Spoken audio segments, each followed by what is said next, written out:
इसी बाबत चर्चा करने के लिए हमारे खास मेहमान हमारे साथ हैं। आपको बता दें कि जितेंद्र वर्मा हैं, सपा के प्रवक्ता हैं, वो निरंजन पोद्दार हैं जो कि राजनीतिक विश्लेषक हैं। दोनों हमारे साथ जुड़े। सबसे पहले तो आप दोनों का स्वागत है। निरंजन जी, ये स्थितियां सामान्य है क्या कि गठबंधन के अंदर एक सहयोगी दल है, कहता है कि 80 में से जो यहाँ कांग्रेस के खाते में सीटें आएंगी उसको लेकर अभी बातचीत चल रही है। वहां पर दूसरा सहयोगी दल है जो कि बाकायदा उम्मीदवारों का ऐलान भी कर देता है और जो बड़ी अहम सीटें हैं उस पर उम्मीदवारों के नाम पर मोहर लगा देता है। हालांकि देखिए, सुशील जी कह रहे हैं कि परिवर्तन अभी आगे हो सकता है, लेकिन ये क्या किसी गठबंधन के अंदर सामान्य स्थिति होती है क्या, जैसा कि सुशील जी कह रहे हैं? देखिए प्रियंका जी, अगर आप मेरे विचार पूछेंगी तो मैं आपको बताऊं, यहाँ स्थिति ये हो रही है कि दुरुस्ती पक्की और खर्चा अपना अपना, यानी कि इस गठबंधन के बारे में मैं बात कर रहा हूँ। क्योंकि जिस तरीके से अभी ये सारा घटनाक्रम चल रहा है, हमने भी इसके ऊपर पूरी नजर बना के रखी हुई है। और जितना मेरी जानकारी है कि उत्तर प्रदेश की जो सीट शेयरिंग का मामला है, ये कांग्रेस की तरफ कांग्रेस की तरफ से दो लोग अधिकृत है। इसके अंदर एक अशोक गहलोत जी और एक मुकुल वासनिक जी। लेकिन आपने देखा होगा कि अभी 4 दिन पहले जब अखिलेश यादव जी ने ट्वीट किया और कांग्रेस के लिए 11 सीटों का उन्होंने ऑफर दिया, तो उस समय आपने देखा होगा कि जो कांग्रेस की तरफ से एक हस्तप्रभु की स्थिति नजर आई थी, क्योंकि उनके प्रदेश अध्यक्ष को भी नहीं पता कि कब सीट शेयरिंग के ऊपर चर्चा हुई और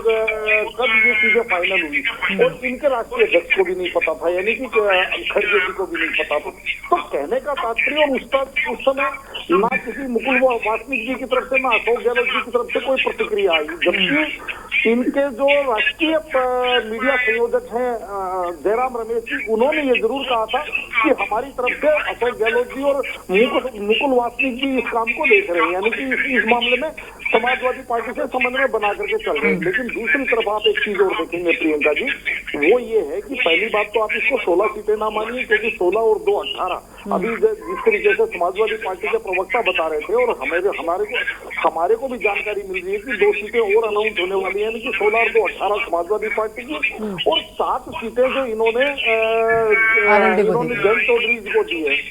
आरएलडी को जो दी है 7 सीटें होती, यानी कि टोटल 25 सीटें 80 के अंदर से एक हिसाब से समझ लीजिए घोषित हो गई। जबकि कांग्रेस की तरफ से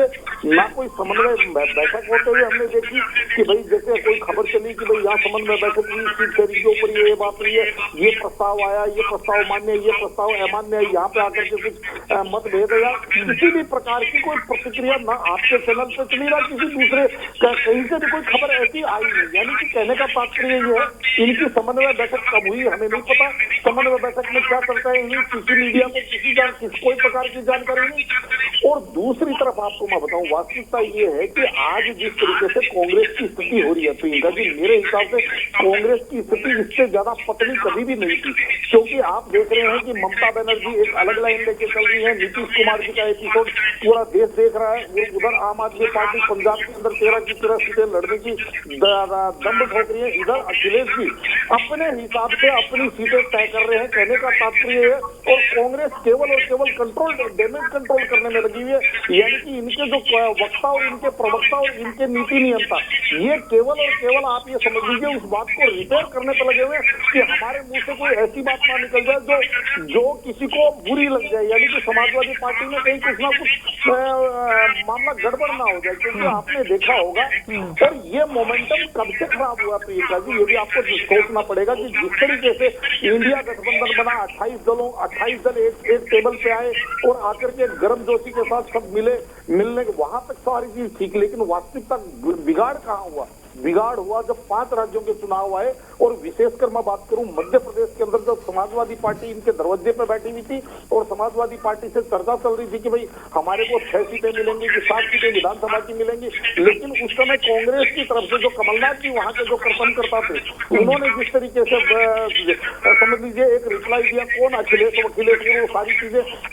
पब्लिक डोमेन में है। तो कहीं ना कहीं अब अखिलेश जी मेरे हिसाब से उसी चीज की सदैव कदमों से पुनरावृत्ति कर रहे हैं, यानी कांग्रेस को वैसा ही आईना दिखा रहे हैं जैसा उनको मध्य प्रदेश के अंदर सामना करना पड़ा था। तो आज स्थिति ये हो रही है कि इसलिए मैंने आपको बोला इस गठबंधन की स्थिति वो है कि दोस्ती पक्की, खर्चा अपना अपना। और रही बात, देखिए हम बात करें समाजवादी पार्टी के जो 16 सीटें अभी घोषित हुई है, और ये 7 जयंत चौधरी जी को जो इन्होंने दी है सीटें, तो निश्चित रूप से देखिए प्रियंका जी, एक चीज तो मैं जरूर कहूंगा कि आज जिस तरीके से समाजवादी पार्टी खुल करके फ्रंट फुट पे चल रही है और किसी का इंतजार किए बिना अपने प्रत्याशी घोषित कर रही है, निश्चित रूप से आप ये मान के चलिए कि हमारे यहाँ कहा जाता है कि लड़ाई में जो पहले मारता है वो कहीं ना कहीं आप ये समझ लीजिए एडवांटेज लेके चलता है, यानी कि वो जो पहले मारता है वो जीतता है। और आज समाजवादी पार्टी जिस तरीके से अपने राजनीतिक निर्णय बड़ी धड़ाधड़ तरीके से ले रही है, निश्चित रूप से देखिए ये एक देख करके ऐसा लगता है कि समाजवादी पार्टी कहीं ना कहीं भारतीय जनता पार्टी से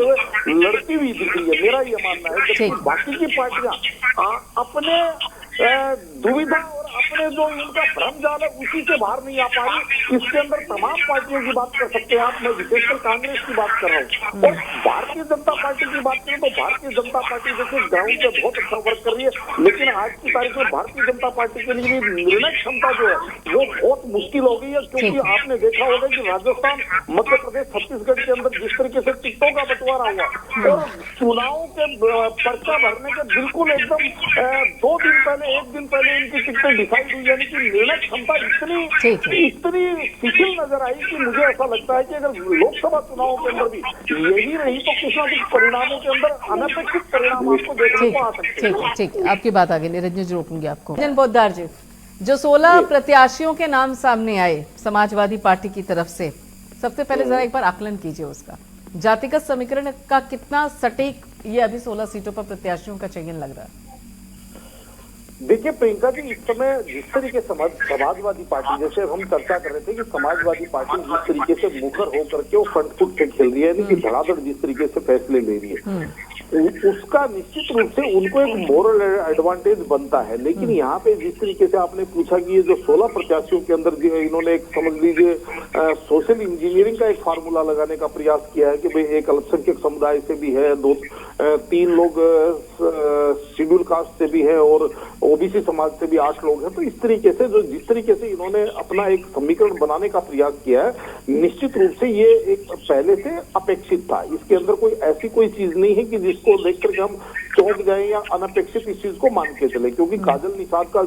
बात करें या डिंपल यादव जी की बात करें या धर्मेंद्र यादव जी की बात करें या अभिषेक यादव जी की बात करें, जो इन्होंने अभी तक प्रत्याशी तय किए हैं, ये प्रत्याशी अपेक्षित थे कि इनको चुनाव लड़ना ही है और इनको कदाचित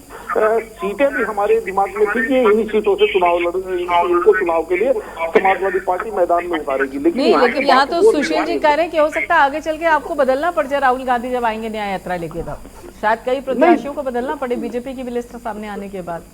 देखिए ऐसा है प्रियंका जी, नामांकन पत्र वापस लेने तक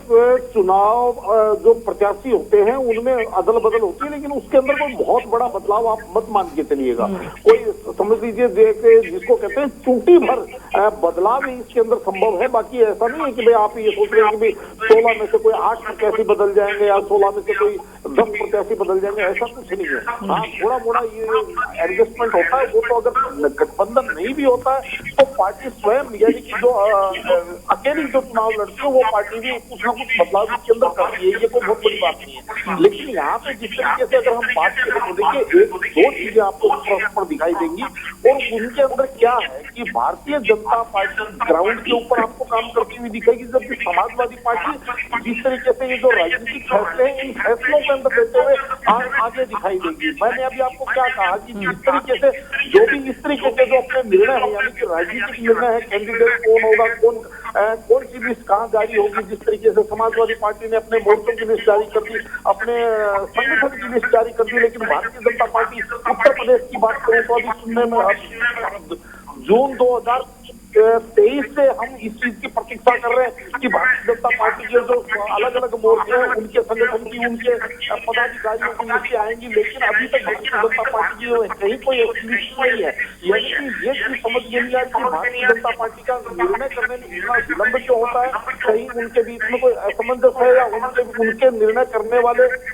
ज्यादा व्यस्त है या क्या है। तो निश्चित रूप से देखिए इन चीजों का थोड़ा बहुत तो नुकसान आपको मान के चलना पड़ेगा, लेकिन ग्राउंड के ऊपर जिस तरीके से अभी राम मंदिर की जिस तरीके से प्राण प्रतिष्ठा हुई और घर घर जिस तरीके अक्षत पहुंचे, और इसके अंदर आप ये मान के चलिए इनडायरेक्ट रूप से वो एक तरह का आप ये मान लीजिए भारतीय जनता पार्टी के ही लोग घर घर दरवाजे दरवाजे लोगों तक एक हिसाब से एक पहुंच बना चुके हैं राम मंदिर के नाम पे। तो एक तो इसका भारतीय जनता पार्टी को निश्चित रूप से एडवांटेज होता हुआ दिखेगा। रही बात 2022 के विधानसभा चुनाव की बात करें, क्योंकि अभी जो तमाम प्रवक्ता बोल रहे थे वो सारी चीजें गिना रहे थे, महिला उत्पीड़न की भी कह रहे थे, वो किसान कानूनों की, किसानों की बात कर रहे थे। लेकिन आपको ये भी समझना पड़ेगा प्रियंका जी,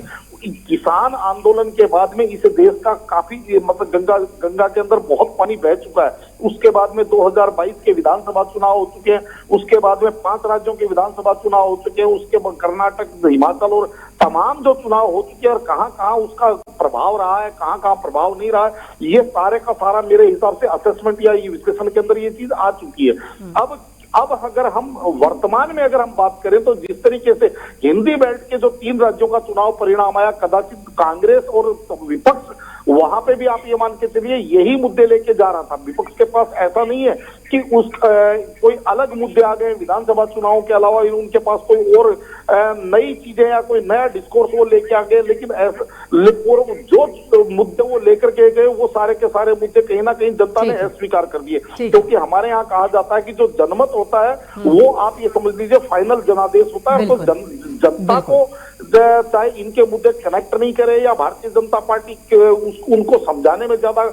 समझ लीजिए सामर्थ्यवान थी, इस चीज का तो आप सभी जानते ही हैं। ठीक है, बिल्कुल। जनमत ही सबसे सर्वोपरि होता है। 10 सेकंड और बोलूंगा ठीक है, मैं। जनपद। हाँ। अब अगर बात करें हम उत्तर प्रदेश की प्रियंका जी, तो 2022 के विधानसभा चुनाव का अगर मैं मूल्यांकन करता हूं तो कहीं ना कहीं भारत और उन विधानसभा चुनावों को अगर हम लोकसभा सीटों के अंदर देखते हैं तो मेरे हिसाब से भारतीय जनता पार्टी 16 से 17 सीटों के ऊपर इन भारतीय जनता पार्टी को मुश्किल है। यानी कि कहने का तात्पर्य भारतीय जनता पार्टी हारती हुई दिख रही है। अगर मैं उन्हीं वोटों का बंटवारा लोकसभा सीटों के हिसाब से करता हूं तब की बता रहा हूं मैं आपको। लेकिन इसके अंदर साथ में ये भी जोड़ूंगा कि विधानसभा चुनाव के अंदर जनता जो है वो प्रदेश का नेतृत्व चुनती है, यानी कि मुख्यमंत्री के लिए वोट देती है, और लोकसभा चुनाव के अंदर जनता जो है वो प्रधानमंत्री के लिए चुनाव करती है। तो यहाँ पे निश्चित रूप से 7% वोटों का विधानसभा में इनका समाजवादी पार्टी और बीजेपी के बीच में फर्क रहा था, जो अब मेरे हिसाब से लोकसभा में कुछ हो सकता है आगे बढ़े। उसमें थोड़ी सी बढ़ोतरी मिल सकती है। ठीक है, ठीक है निरंजन जी, रोकूंगी आपको। ठीक है, ठीक है। बहुत बहुत शुक्रिया सुरेंद्र जी, तेजेंद्र जी, सुशील जी, निरंजन पोद्दार जी, आप सभी लोगों का जुड़ने के लिए, अपना समय देने के लिए।